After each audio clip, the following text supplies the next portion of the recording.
Bonsoir, bienvenue à l'Atelier Librairie, le livre voyageur animé par Fabienne Roch et moi-même, Bruno Lalonde.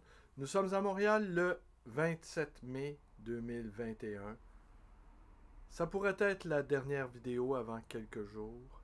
Vous avez été quelques-uns aujourd'hui à me rendre visite à la librairie et me faire part de certains de vos commentaires, de certaines de vos doléances et m'interroger également sur comment je vais vivre cette pause après cette très longue séquence débutée le 8 janvier 2021. Alors écoutez, devant un public si conquis et si captif, j'ai décidé d'aller en prolongation. Mais je ne sais pas combien de temps encore je vais tenir. Car il y a des auteurs, il y a des titres. On m'a envoyé quelques livres il y a peu de temps. Des livres d'amis écrivains. Je pense à Christophe Hainaut, Thibaut Biscara, Arnaud Levac. Et je m'en voudrais de ne pas leur accorder le soin et l'attention que ces ouvrages méritent. Et c'est d'autant plus étonnant, c'est ça aussi, des affinités lectives. C'est ça, faire partie d'une petite communauté connectée de lettrés, d'amoureux de littérature. C'est qu'au fond, nous ne sommes pas si nombreux que nous devions ne pas en tenir compte. Alors, je vais continuer. Je ne sais pas quand, mais je vais vous prévenir la veille ou l'avant-veille que je vais prendre 3 ou 4 jours parce que moi aussi, vous vous en doutez bien, j'ai pris goût à ces rendez-vous quotidiens. Je ne dis pas que ça a structuré mes lectures cependant, parce que de toute façon, mais je n'ai plus de livres de chevet, j'ai des pans de murs de chevet, et ces pans de murs vont sans cesse grandissant.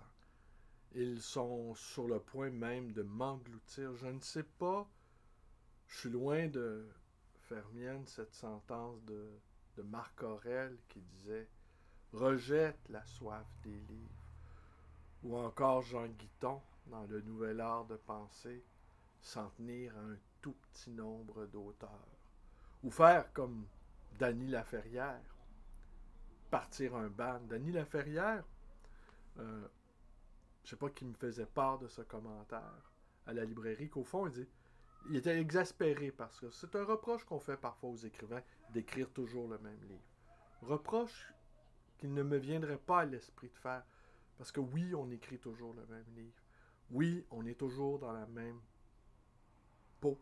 Oui, nous sommes toujours dans la même configuration de notre esprit. On ne peut pas faire autrement que d'être soi-même quand on réussit enfin à y parvenir.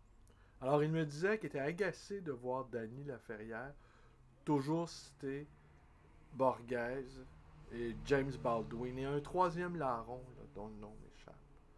Et au fond, il réfléchissait à ça parce que j'ai lu quelques livres de Dany Laferrière, écrivain que j'estime fort d'ailleurs, et j'ai trouvé assez piquant son introduction, de la manière dont il s'est retrouvé à l'Académie française, Jean d'Ormesson lui ayant servi d'intercesseur, il a été impatronisé par Jean d'Ormesson et il a écrit une lettre à Jean d'Ormesson lui demandant de l'aider à entrer à l'Académie. Et ça va contre tous les usages. On ne présente jamais formellement sa candidature. On peut le dire à un tiers en espérant que ce tiers le dise à quelques membres influents. Il y a un fauteuil de libéré. On peut laisser sous-entendre que ce fauteuil, sans vraiment le convoiter, mais on pourrait s'y sentir à notre aise.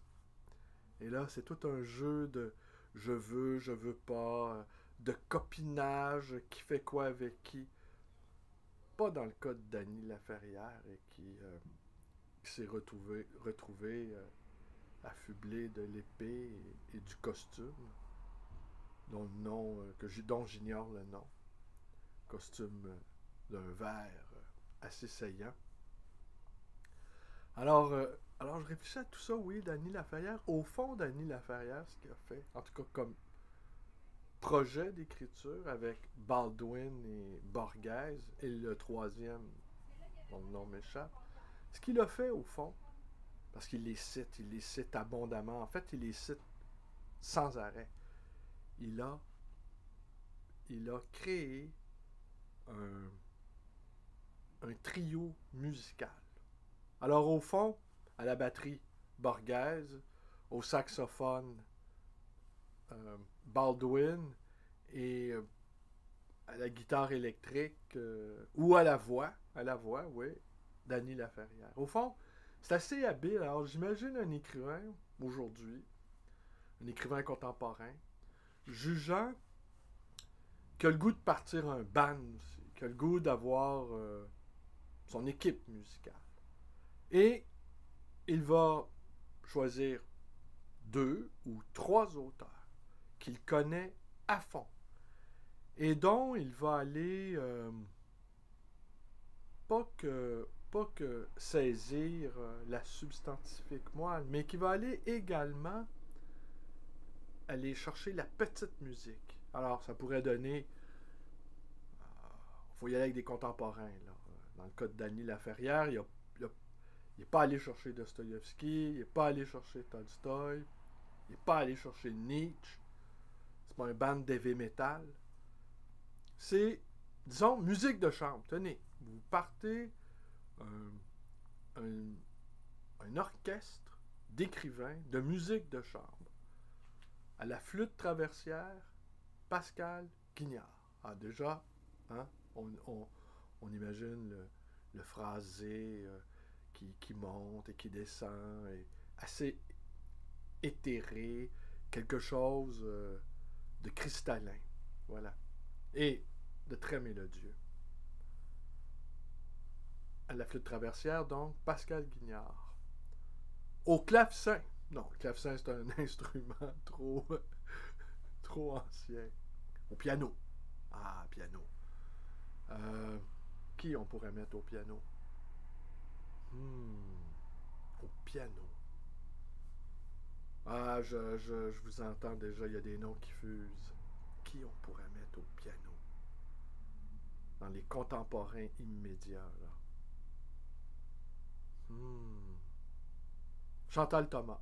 Tenez, voilà, Chantal Thomas. Chantal Thomas au piano. Piano jazz, un peu. Piano jazz, un peu à la fois matinée d'Éric Satie, un peu Francis Poulenc, et un peu de Gershwin. Quelque chose qui rappelle à la fois les existentialistes, l'entrée du jazz dans la modernité. Alors, on a Chantal Thomas. Alors, Chantal Thomas qui a une écriture très vive, très, très fine, très incarnée. Alors, le piano, il est à la fois tempéré et il est à la fois plein d'énergie. On a flûte traversière, piano. Alors déjà, hein, à la voix. On met qui à la voix? Est-ce que je vais vous parler de Rina Lanier ce soir? Les notes sont là. Le livre est là. La salle des rêves, paru en 71, aux éditions HMH. Je sais pas, peut-être pas encore. Là, à la guitare, ouais. Guitare acoustique. Ah, là, ça commence à être pas mal. Guitare acoustique et aux voix. Là, après ça, on a un quartet. C'est assez suffisant, là. Qui on met à la guitare ou à la voix?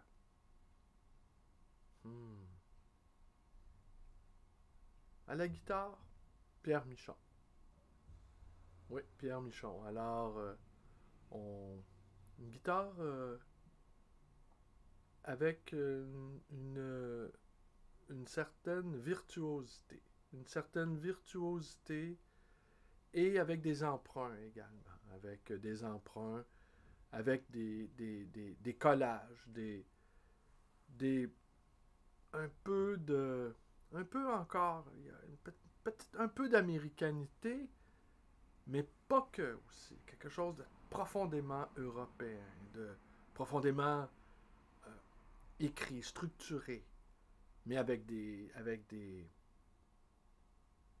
éclaircies sur le rêve. Ouais, Michon à la guitare. Alors, mais on comprend bien l'idée, hein? Vous connaissez parfaitement ces auteurs, vous connaissez leur style, vous connaissez. Et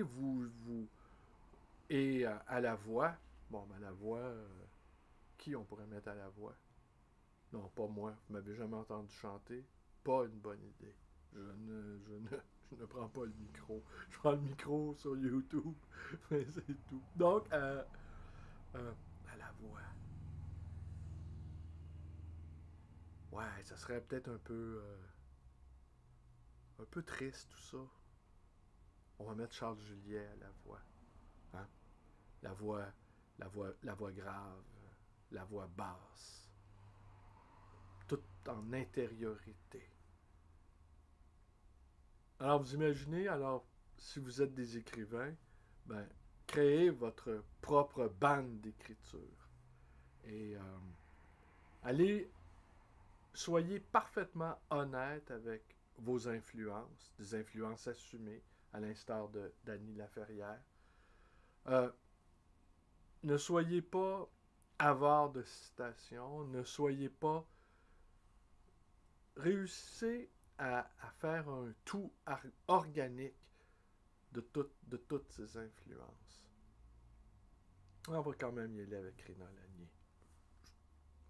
Rina Lanier, elle est née en 1910, elle est morte en 1997.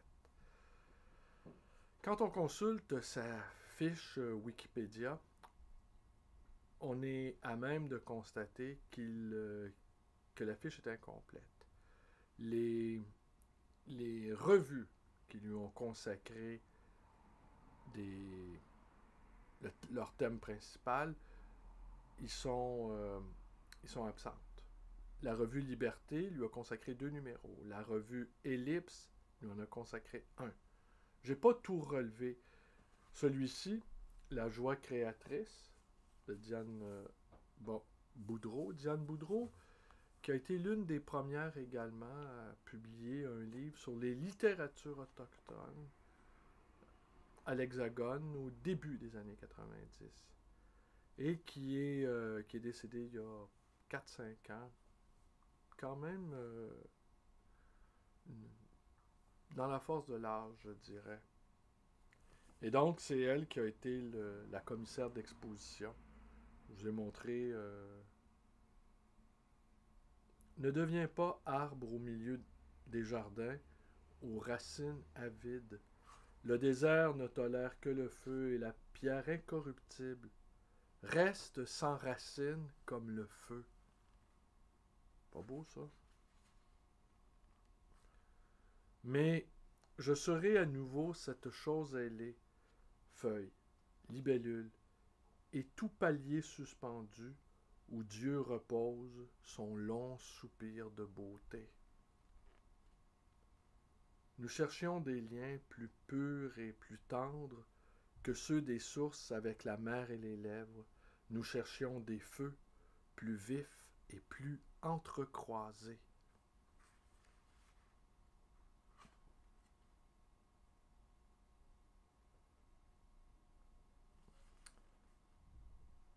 En décembre 1944, vous côtoyez déjà Victor Barbeau, Alain Grandbois, Marie-Claire Daveluy, Lionel Gros et autres sommités de l'époque. Vous avez publié 7 livres à 34 ans, théâtre, essais et poésie, et vous étiez connu, voire reconnu.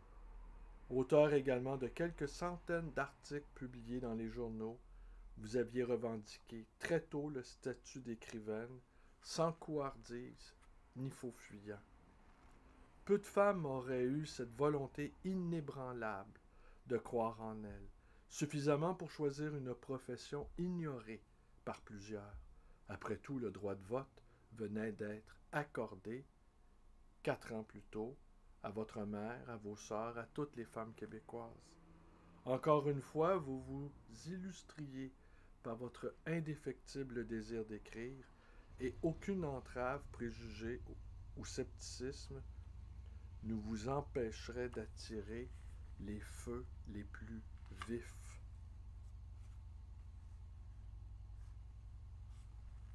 C'est la nuit.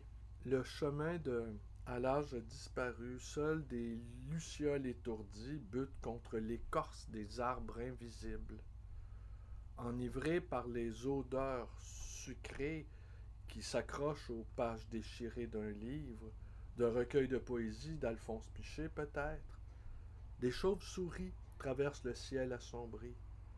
Quelques gouttes d'eau douce coulent sur les fougères abandonnées par les libellules. Pas de peur insondable ni de chair en deuil. La vie prend le temps de venir au monde. Songiez-vous à ces amitiés si essentielles quand vous empruntiez les sentiers qui longeaient la rivière? Saviez-vous que l'on pensait à vous souvent, que vous recevriez des lettres d'Alfred Desrochers, de Simone Bussière, d'Anne Hébert, d'Alain Grandbois, de Marie-Noël, de Gaston Miron et de bien d'autres? Vous n'étiez pas n'importe qui, mais Rina Lanier, la poète de Saint-Jean sur Richelieu.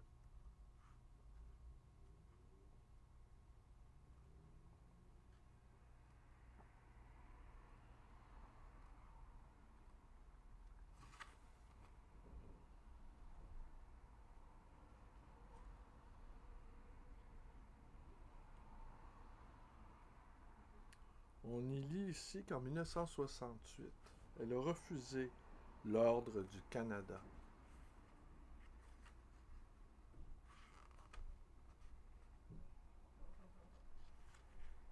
Son premier livre, Féerie indienne, publié en 1939, une pièce de théâtre, elle avait donc 29 ans. Personnellement, mes préférés sont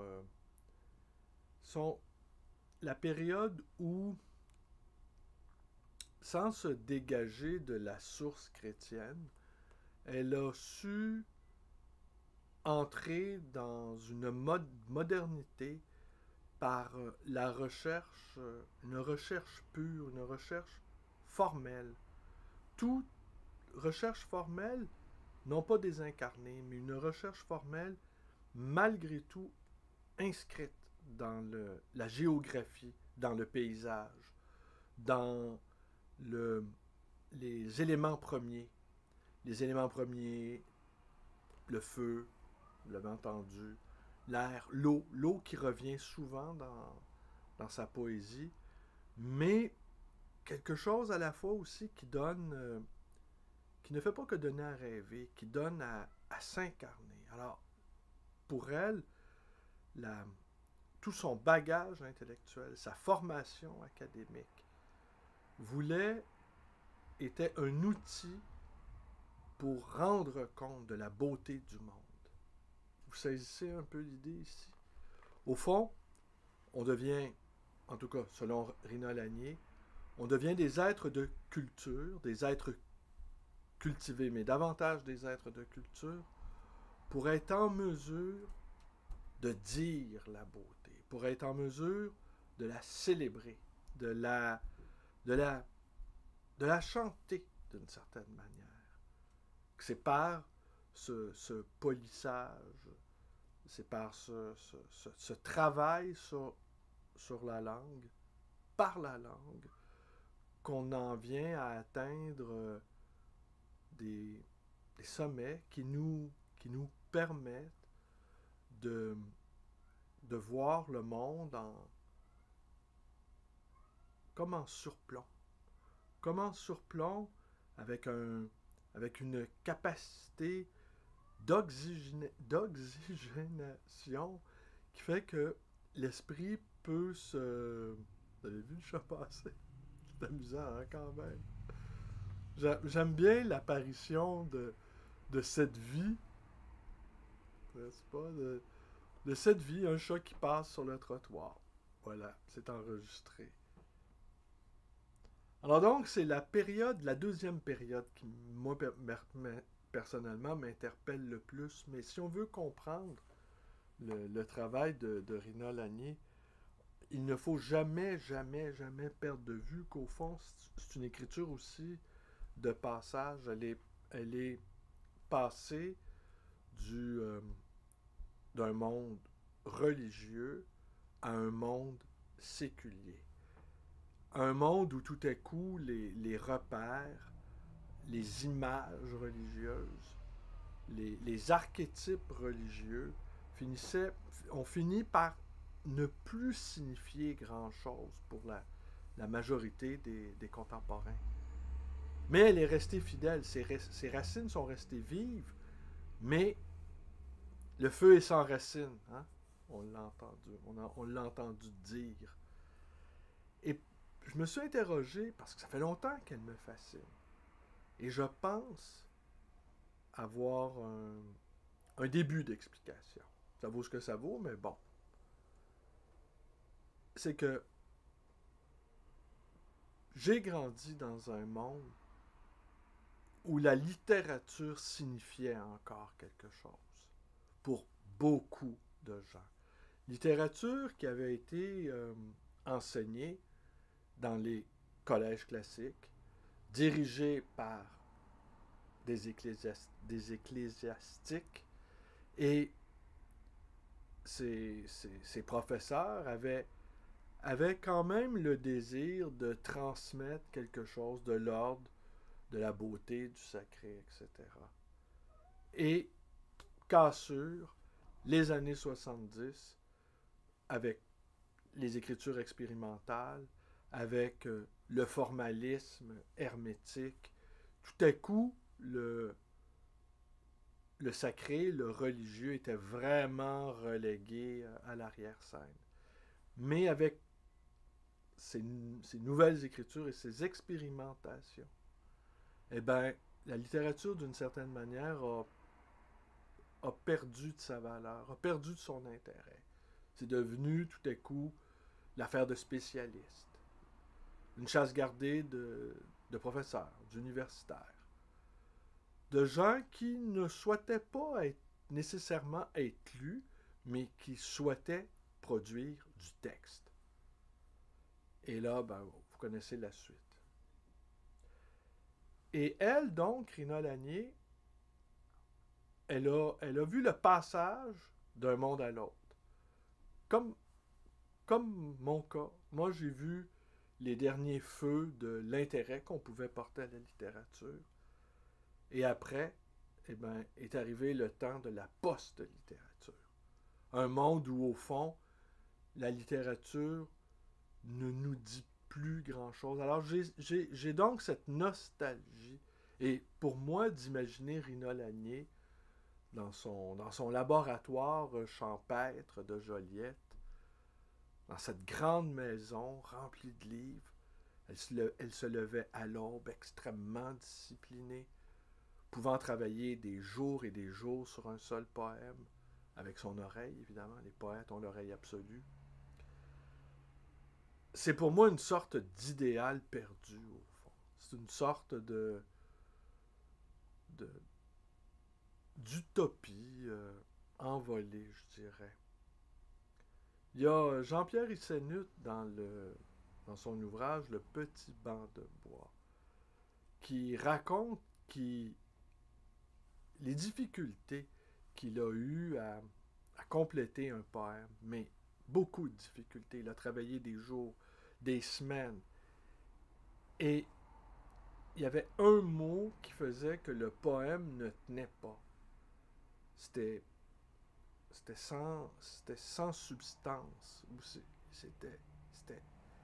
Et il a pris sa voiture et il est allé cogner à la porte de Rina Lanier.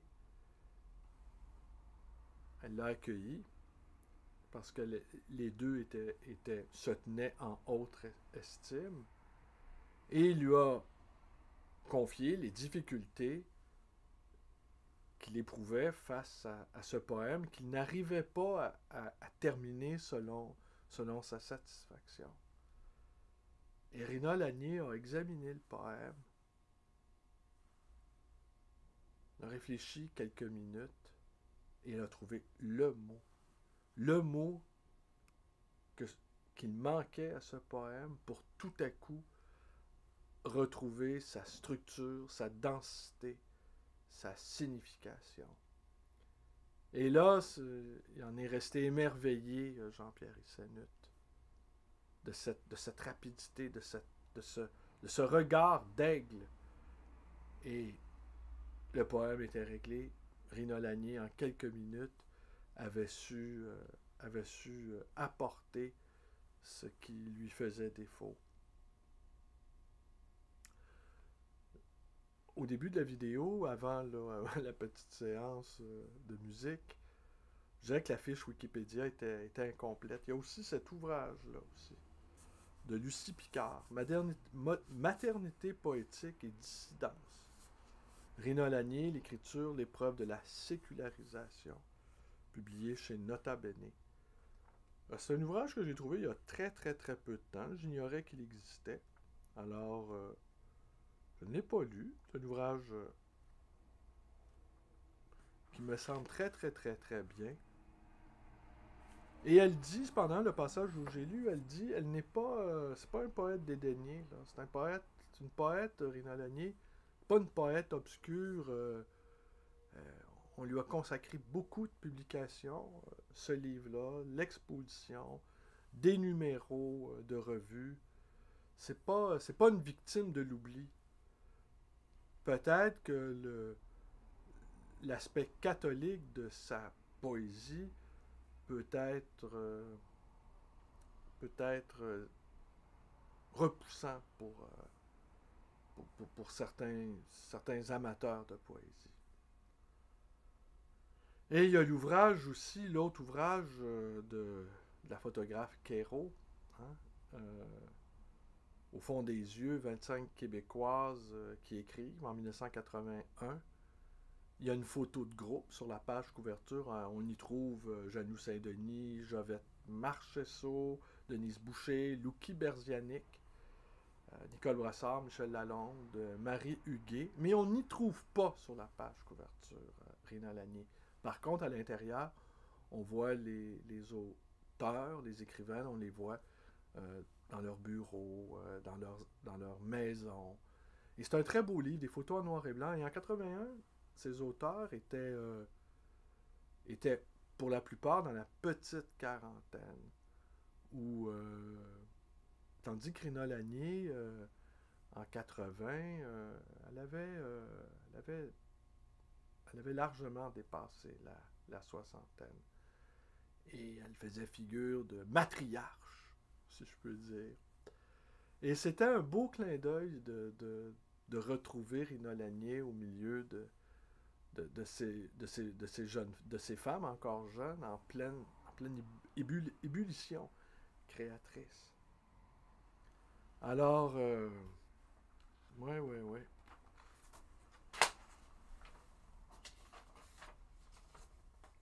Alors, ce que je vous disais aussi concernant ce monde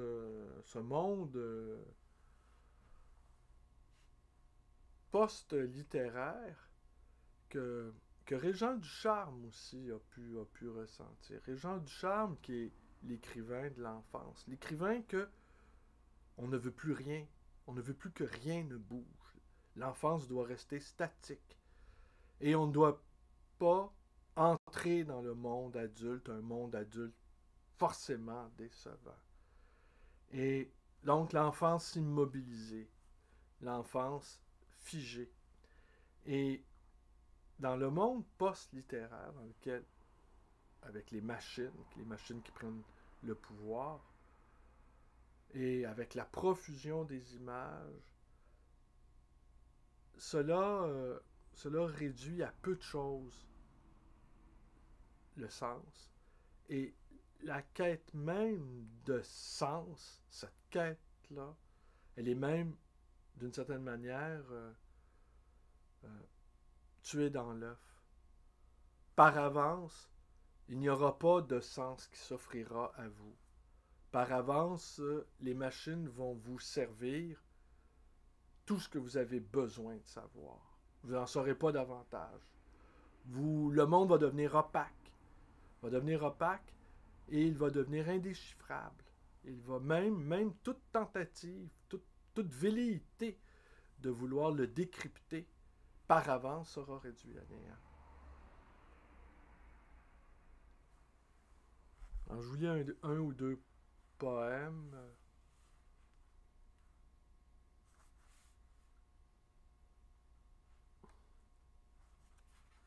Alors donc, cet ouvrage-là a été publié en 71, La nuit. L'invisible nous fixe à bout de lumière morte, poreux comme l'éponge expurgée de mer et comme la pierre hors du feu volcanique.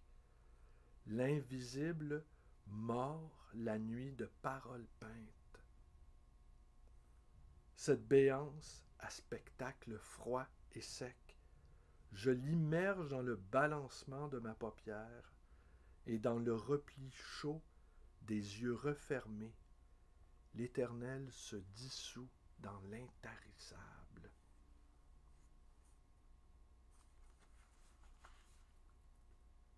Le pan nocturne.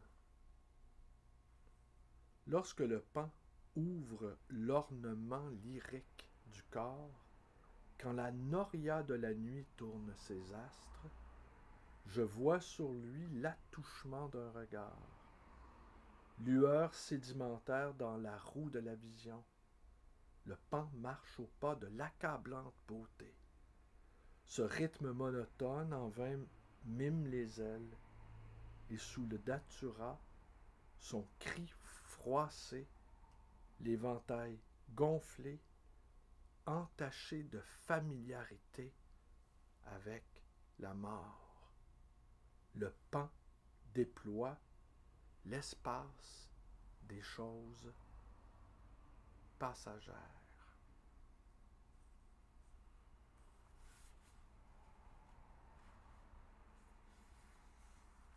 Tristesse animale. Dans la monotone humidité de l'œil animal, quelle innocence hésite à l'humus de nos mains. Quelle tristesse courbe s'ajuste à notre regard malaisé. Tréfonds rejoint à bout de bêtes blessées.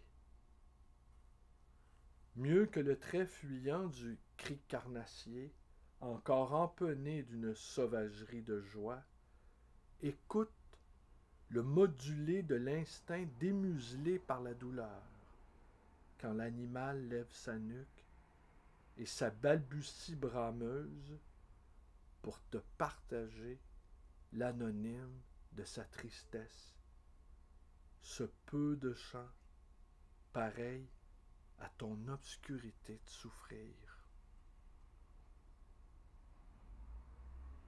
Nuit des apparences. Les vannes de la nuit ferment leur mer noire et font mousser le plaisir corporel des astres. Comme le corps noirci s'évente et se lasse l'astre, et toute ténèbre se regroupe derrière les apparences. Même si ton âme s'obscurcit d'amour anéanti et s'effondre neige noire sur ton ombre, sois exorcisé de l'euphorique nuit des apparences et de l'aveugle turbulence de la fatalité.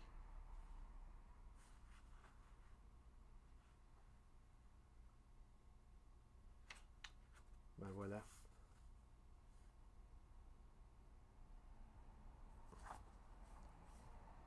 La salle des rêves. Réna Lanier. Écoutez, Alors, demain, je vous dis à demain. Demain, c'est la levée du couvre-feu, extinction des feux. On ne sait trop comment la ville va réagir à cette liberté retrouvée. Les nuits étaient merveilleusement silencieuses. Nous avons été quelques-uns à réaliser que le silence est un privilège de bien nanti. Les pauvres qui habitent dans des quartiers populeux ne connaissent que le bruit besogneux. Les nuits courtes, pardon, traversées par les soucis d'argent, qui sont répercutés, soucis d'argent répercutés par l'inlassable et incessant rumeur de la ville, qui, elle, ne connaît pas de repos, sauf dans les quartiers isolés, loin du centre, protégés par... il y a quelqu'un qui me disait qu'il allait travailler justement dans l'un de ces quartiers et qu'on y trouve des espèces d'oiseaux qu'on ne retrouve pas ailleurs sur l'île. Pour observer des oiseaux rares, eh bien, il faut quitter les quartiers surpeuplés. Alors, c'est tout. Un chat dans la gorge. Un chat dans la gorge. Alors, c'est tout. Donc, demain, je suis là. Et je vais voir comment les choses En tout cas, aujourd'hui, vous avez été quelques-uns. Il y en a quelqu'un qui m'a dit... Ouais. Qui m'a dit... bien souvent, je m'endors en t'écoutant. C'est pas vraiment le but de mes vidéos que de vous plonger dans un sommeil, dans un coma même. Mais je souhaiterais plutôt vous réveiller. Mais cette même personne me disait ouais, mais pour tes amis européens, qui sont quelques-uns à t'écouter, eh ben eux, ils commencent leur journée avec toi. Ils se réveillent avec toi. Je sais pas qu'est-ce qui est préférable, s'endormir avec moi ou se réveiller avec moi. Je sais pas. En tout cas.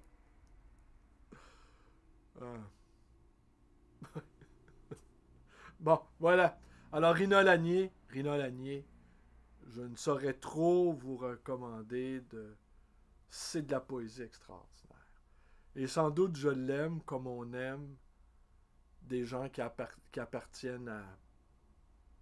Ben, comme moi d'ailleurs, je sens bien que ce qui m'intéresse et ce qui vous intéresse, vous, ben, ça n'intéresse pas la majorité de nos contemporains. Et ce qui les intéresse beaucoup, j'ai fait un jeu de mots, mon ami l'oracle. Alors, j'ai utilisé quelques-uns aujourd'hui à parler de Guillaume Lepage, l'animateur de Tout le monde en parle. Et donc, on éprouvait comme une sorte de lassitude. Hein? Moi, j'en disais rien parce que... Mais j'ai eu ce guillotine. Quel jeu de mots, hein? Guillotine. Je dis, ouais. Là, l'oracle, qui est un écrivain assez connu au Québec, un pamphlétaire assez virulent, dit « Ah, guillotine! Ça, c'est mon genre d'esprit. » J'ai failli dire « Écoute, vas-y, prends-le, je te le donne. C'est plus Guillaume Lepage, c'est guillotine. » Bon, voilà. C'est ce qu'on appelle au Québec avoir l'esprit de bottine. Voilà. C'est tout. Je vous remercie et à demain. À demain. Quand même. Demain, quand même.